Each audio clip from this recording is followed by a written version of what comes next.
Hello viewers, இன்றைக்கி Monday morning காலையிலேயே மற்ற வேலைகளெல்லாம் முடிச்சிட்டேன். இன்றைக்கி நான் இந்த மீன் குழம்பு வச்சுருந்தேன். நேற்று எப்பவுமே நம்ம மீன் குழம்பு மறுநாளைக்கு யூஸ் பண்ணுறதா இருந்தால் நைட்டு படுக்கிறதுக்கு முன்னாடி ஒரு டைம் சூடு பண்ணி வச்சுருங்க. அதுக்கப்புறம் மார்னிங் ஏஞ்சோன்னா ஒன் டைம் சூடு பண்ணி வைங்க. அதுக்கப்புறம் குழம்பு நல்லாயிருக்கும், அதாவது வற்றி போயிட்டு நல்லா டேஸ்ட்டாக இருக்கும். அதனால் நான் சூடு பண்ணுறேன். பாலையும் நம்ம எப்போவுமே ஒன்று ஃப்ரிட்ஜில் வச்சிடணும். அப்படி இல்லையா நம்ம டைம் கிடைக்கும்போது கொஞ்சம் பாலை சூடு பண்ணி வைக்கணும், இல்லைன்னா பால் கெட்டு போயிடும். இப்போ நான் மீன் குழம்பு சூடு பண்ணி வச்சிட்டேன். எங்களுக்கு இன்றைக்கி மத்தியானம் லஞ்சுக்கும் அதே தான், மார்னிங் பிரேக்ஃபாஸ்ட்டுக்கு தோசை இட்லிக்கும் அதே தான் நாங்கள் தொட்டுப்போம். அடுத்தது எனக்கு இந்த பால் காய்ச்சிட்டேன். எங்களுக்கு இன்றைக்கி ஒரு மேரேஜ் ஃபங்க்ஷனுக்கு போகிறோம், சேட்டு மேரேஜுக்கு. அதனால் நாங்கள் இப்போ ஈவினிங் கிளம்பணும். அதனால் நான் இன்றைக்கி சிம்பிள் சாப்பாடு தான் செய்துட்டு வீட்டெல்லாம் க்ளீன் பண்ணி வச்சுட்டு தான் போக போகிறேன். நம்ம கல்யாணத்துக்கு போயிட்டு வருவோம், அப்போ பட்டு சேலைலாம் கட்டிட்டு போவோம். கோயிலுக்கு போயிட்டு பட்டு சேலை கட்டிட்டு போவோம். அதுக்கப்புறம் கழட்டி நம்ம அதை அப்படியே போட்டுருவோம். போட்டுட்டு காத்தாட போடணும். ஒன்று நல்லா பட்டு சேலையை மட்டும் நம்ம நல்லா காத்தாட போட்டு லைட்டாக நல்லா அந்த வேர்வை தண்ணி அந்த ஸ்மெல்லாம் நம்ம கட்டின ஸ்மெல்லாம் போகணும். பட்டு சேலையை உடனே வாஷ் பண்ணக்கூடாது. இதை நான் என்ன பண்ணுவேன், இதை மடித்து காத்தாட போட்டுருவேன். நல்லா மடித்து வெயிலில் கொஞ்சம் லைட்டாக வெயிலில் காய போடக்கூடாது, நல்லா நிழல்லையே இந்த பட்டு சேலையை மடித்து காய போட்டுட்டு அதுக்கப்புறமா தான் நம்ம மடித்து பீரோவில் வைக்கணுமோ இல்லை ஷெல்ஃபில் வைக்கணும். நான் இதை கல்யாணத்துக்கு நேற்று போட்டு போனனால நான் மடித்து வைக்கலை, கொஞ்சம் காத்தாட இருக்கட்டுமேன்னு பெட்டில் போட்டு வச்சுருக்கேன். இப்போ மடித்து நிழலில் காய போட்டு பெட்டை நான் க்ளீன் பண்ணிடுவேன். இப்போ இந்த மாதிரி நம்ம காய போட்டுக்கிடணும். எப்பயுமே துணிகளை கொடி கட்டி வீட்டுக்குள்ளேயே காய போடக்கூடாது. ஈர துணிங்க வீட்டில் போடக்கூடாது. கதவு மேலே ஈர துணியெல்லாம் போடக்கூடாது, டவல்லாம். அந்த மாதிரி நான் இந்த மாதிரி மடித்து இப்போ வீட்டுக்குள்ளே போடல, உங்களுக்கு வீடியோக்காக தான் நான் இதை மடித்து உள்ளே வச்சுருக்கேன். இதை வெளியில் நான் நிழலில் தான் காயப்படுவேன். எப்பயுமே பட்டு சாரியை இந்த மாதிரி நம்ம கல்யாணத்துக்கு கோயிலுக்கெல்லாம் போயிட்டு பட்டு சாரியை இந்த மாதிரி மடித்து கொஞ்சம் நல்லா காத்தாட விட்டுட்டு அதுக்கப்புறம் பீரோக்குள்ளே வைங்க.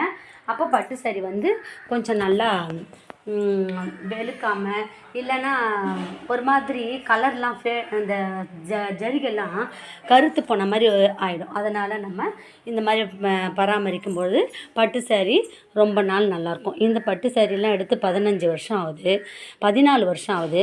ஆனாலும் இது அப்படியே நல்லா மெயின்டைன் பண்ணிட்டுருக்கேன். சும்மா நம்ம வாஷ் பண்ணும்போது கூட இந்த பார்ட்ரு தனியாக கவருக்குள்ளே போட்டு மேல் பக்கம் தனியாக வாஷ் பண்ணணும், இது வாஷ் பண்ணணும். அதாவது இது லைட்டாக தான் வாஷ் பண்ணணும், ரொம்ப ஹார்டாலாம் வாஷ் பண்ணக்கூடாது. அதனால் நான் இந்த மாதிரி சேரீயை மடித்து வச்சுட்டு நான் இந்த மாதிரி பெட்ரூமெல்லாம் க்ளீன் பண்ணிக்கிறேன். இப்போ என்னுடைய பெட்ரூம் க்ளீன் ஆகிடுச்சு. இந்த துணியை மடித்து வச்சிட்டாலே இந்த பெட்ரூம் க்ளீன் ஆகிடும். ஒரு பெட்ஷீட்டை குறிப்பிட்ட நாள் தான் யூஸ் பண்ணணும், ரொம்ப நாள் பெட்ஷீட்லாம் யூஸ் பண்ணக்கூடாது. அதுக்கப்புறம் பாயெலாம் கூட கிழிஞ்சு போன பாயெல்லாம் வீட்டில் வச்சுருக்கக்கூடாது சொல்லுவாங்க. அது சாஸ்திரப்படி வீட்டுக்கு நல்லதில்லை சொல்லுவாங்க. அதனால் பாய் கிழிஞ்ச பாய், கிழிஞ்ச பெட்ஷீட்டு, ரொம்ப நாள் யூஸ் பண்ணுற பெட்ஷீட்லாம் வச்சுக்கக்கூடாது சொல்லுவாங்க. கொஞ்ச நாள் யூஸ் பண்ணிவிட்டு அதை நம்ம வேறு வேஸ்ட்டு துணிக்கு எதுக்கு வேணாலும் யூஸ் பண்ணிக்கிடலாம். அதனால் நான் ஓரளவு கொஞ்சம் பழசாக இருக்கும்போது நான் தூக்கி போட்டுருவேன். பெட்ஷீட்டை எடுத்து ஓரமாக எங்கன்னா வச்சுருவேன், தேவைப்படும் போது எடுத்துக்கலான்ட்டு. இப்போ நான் பெட்ரூம்லேயும் க்ளீன் பண்ணிட்டேன். எப்போயுமே நம்ம தொடப்பத்தை இந்த மாதிரி படுக்கெல்லாம் போடக்கூடாது, இந்த மாதிரி போடக்கூடாது. எப்போயுமே கைப்பிடி மேலே இருக்கா மாதிரி இப்படி தான் வைக்கணும். ஒரு சிலர் தொடப்பம் மடங்கிருதுன்றதுக்காக இப்படி வைப்பாங்க, வானத்தை பார்த்தா மாதிரி. தொடப்பம் வானத்தை பார்க்கக்கூடாது. இது லக்ஷ்மி தேவிக்கு சமம்னு சொல்லுவாங்க. அதனால் தொடப்பத்தை மிதிக்கவும் கூடாது, அது படுக்கவும் படக்கூடாது, லைஃப்பில் படுத்துருவோம் அப்படின்ட்டு சொல்லுவாங்க. அது மாதிரி தொடப்பத்தை தலைகீழ வைக்கக்கூடாது, இந்த பொசிஷனில் தான் தொடப்பத்தை வைக்கணும். அது மடங்கினாலும் பரவாயில்ல, ஏன்னா அந்த கார்னர் மடங்கிடும். இந்த கார்னர் மடங்கிறனால அப்படி வைப்பாங்க. மடங்கினாலும் பரவாயில்ல சொல்லிவிட்டு நம்ம தொடப்பத்தை இந்த மாதிரி தான் நிற்க தான் வைக்கணும். மிதிக்கக்கூடாது கூட சொல்லுவாங்க தொடப்பத்தெல்லாம். அதனால் நான் எப்போவுமே இந்த மாதிரி தான் நிற்க தான் வைப்பேன் வீட்டில். அதுக்கப்புறம் சாமிக்கிட்ட இருக்க காஞ்ச பூவெல்லாம் எடுத்துடணும். எடுத்துட்டு சாமி வந்து காஞ்ச பூவோடு இருக்கக்கூடாது, அதனால் காஞ்சி போன பூவெல்லாம் எடுத்துடுறேன். நான் காலமே ஏஞ்சி ஃபில்டர் தண்ணி நிறச்சி வச்சுருவேன். டேங்க்லாம் நாங்கள் நிறச்சி வச்சுருவோம் எப்போவுமே. ஏன்னா கரண்ட்டு எப்போ போகும்னு சொல்ல முடியாது. அதனால் நான் வந்து காலையிலேயே இந்த வேலைகள் எல்லாம் செய்து வச்சுருவேன். சரி, குப்பைலாம் கூட விளக்கு வச்ச நேரம் குப்பையை எதுவுமே வெளியில் போடக்கூடாது சொல்லுவாங்க. நம்ம இந்த மாதிரி பழைய சாஸ்திரம் இதெல்லாம் அந்த காலத்துலேருந்தே வர சாஸ்திரம். அது இப்போதைக்கு கரெக்டாக பொருத்தமாக தான் இருக்குது. நம்ம சயின்டிஃபிக்காக பார்த்தாலும் கரெக்டாக தருது. சாஸ்திரப்படி பார்த்தாலும் அந்த காலமே வகுத்து வச்சுருக்காங்க நம்மளுடைய முன்னோர்கள். அதனால் அது கரெக்டாக தான் தருது.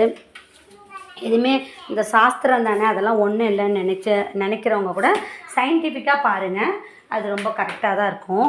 அதனால் குப்பைகளை வந்து சாயந்தரத்துக்கு மேலே வெளியில் கொட்டக்கூடாது சொல்லுவாங்க. அதனால் நான் எப்போயுமே குப்பையை சேர்த்து வைக்கக்கூடாது சொல்லுவாங்க குப்பையை கூட. அதனால் குப்பையை நான் சேர்த்தும் வைக்க மாட்டேன். சாயந்தரம் 6 மணிக்கு மேலே விளக்கு வச்ச நேரம் குப்பையை கொட்டக்கூடாது சொல்லுவாங்க. அதனால் நான் காலையிலேயே எப்படியா இருந்தாலும் குப்பையெல்லாம் கொட்டிடுவேன். எங்களுடைய மீதமாகிற சாப்பாடு எதுவுமே வேஸ்ட் ஆகாது. காக்கா, கோழி, குருவி, அணில், இந்த மாதிரி நாய், பூனை, இந்த மாதிரி அனைத்து உயிரினங்களும் வந்து அதெல்லாம் சாப்பிட்ரும். அதனால் எங்களுக்கு சாப்பாடு வேஸ்ட்டே ஆகாது. சாப்பாடு வேஸ்ட் பண்ணாமல் இருக்கிறது நல்லது. இப்படி நல்லா வேலையும் முடிச்சுட்டேன். Morning work over. இனிமேல் பாத்திரம் கழுவுற வேலையும் மாவு போடுற வேலையும் தான். டெய்லி மாவு போடணுன்ற அவசியம் இல்லை.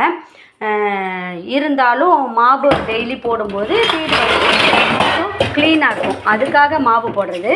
வீக்லி 3 டைம்ஸ் அந்த மாதிரி. இல்லை நம்ம சாமி கும்பிட்ற நாள் அந்த மாதிரி வெள்ளிக்கிழமைக்கு முன்னாடி அந்த மாதிரி வேணால் வாரத்துக்கு 2 நாள் கூட போடலாம். நான் கையோட பாத்திரத்தை கழுவிட்டு மாவு போட்டுருவேன். இன்றைக்கி மார்னிங் மை ஒர்க் ஓவர். பாத்திரம்லாம் கழுவுறதுக்கு இருக்கனால நான் வந்து ஜிங்க்லேயே கழுவிடுவேன். புளி வச்சுருக்கிறேன். இந்த புளி வந்து நான்வெஜ் பாத்திரம்லாம் கழுவுறதுக்கு வச்சுருக்கேன். அடுத்தது வந்து குப்பை டஸ்ட்பின் இருக்குது பார்த்தீங்களா, அதையும் நல்லா கழுவிட்டு தான் வைக்க போகிறேன். அடுத்தது வந்து அப்போ வீடு வந்து கொஞ்சம் க்ளீனான மாதிரி இருக்குது. இனிமேல் நான் வந்து லஞ்சும் பிரேக்ஃபாஸ்ட்டும் செய்ய வேண்டிய வேலை தான். சரி.